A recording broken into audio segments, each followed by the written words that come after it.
Hi, it's Michael, clinical psychologist at Grove Psychology.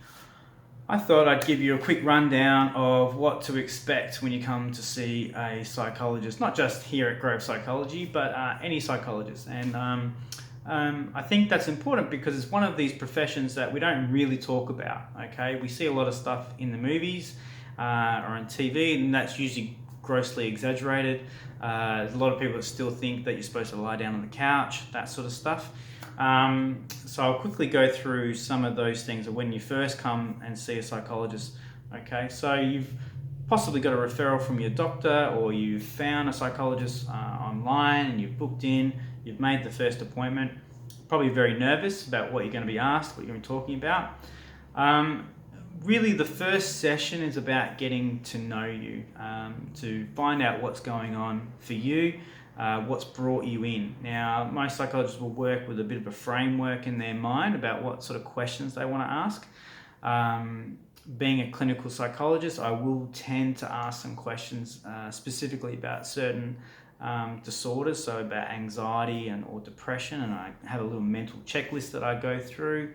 So I might ask questions about, how long you've been feeling this way. If you had to rate your mood out of 10, where would you put it?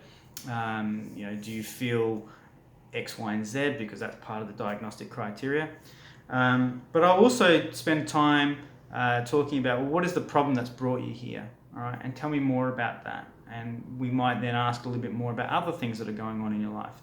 Or we might ask things about what's been going on previous to all this. Have you had this problem before?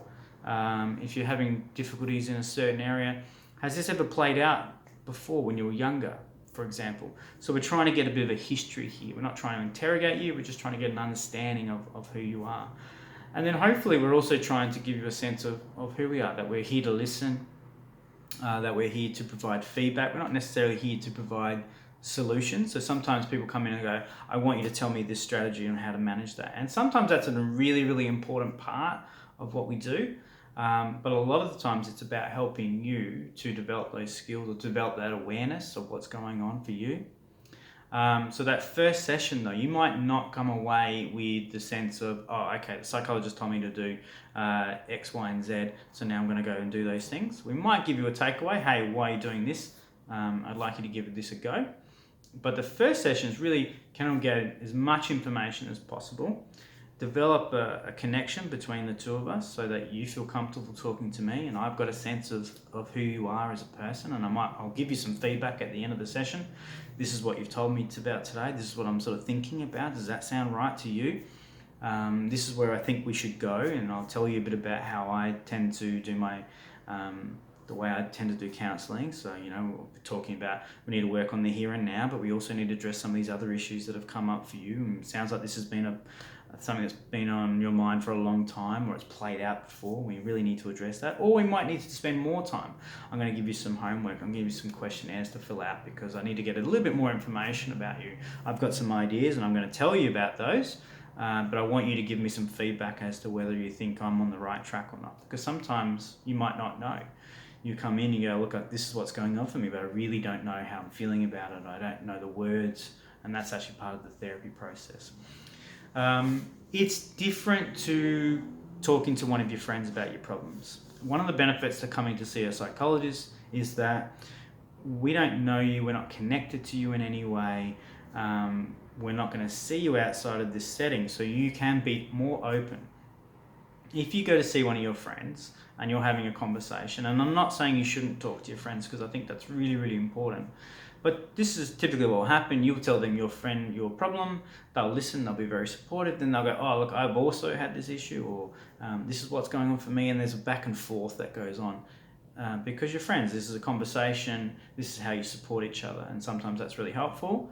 And other times you need to be able to talk the problem out, you need to develop insights, and a psychologist is not going to give you their own personal history. Then I go, oh, well, this is what happened to me, let me tell you about it. They're going to reflect back to you, okay, this is what's going on, this is what you told me, this is what it sounds like, what do you think, this is some strategies that we can try and work on, etc., etc., etc. And that different relationship is very, very helpful when you're trying to work through something. So it's a different relationship to expect.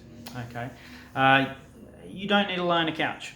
I have a couch in my office, but I expect you to sit. Most people have a chair that you can sit in. So the old days of laying down, that's now more of a stereotype than anything. But that first session really is about getting to know you and asking questions. And you can ask questions to the psychologist as well. You're like, what's going to happen from here? What do you think's going on for me? Etc., etc. And you're opening up that dialogue and you're trying to connect with each other, because that's really, really important. Having that really good close relationship, or therapeutic relationship, is really, really important, so that you guys can do the tough work, because the first session's hard when you open it up, but the work then gets harder because now you're trying to deal with the emotional stuff that's coming through, the reason why you've come to see a psychologist in the first place. So you've got to have that really good connection, that therapeutic rapport with your psychologist, and being able to be vulnerable in front of them as well and work through all those sort of things. So I hope that's helpful. I've got some more information written on the page about what to expect. So definitely read through that. And I hope that's been helpful for you. Okay. And maybe we'll see you soon. Thanks. Bye.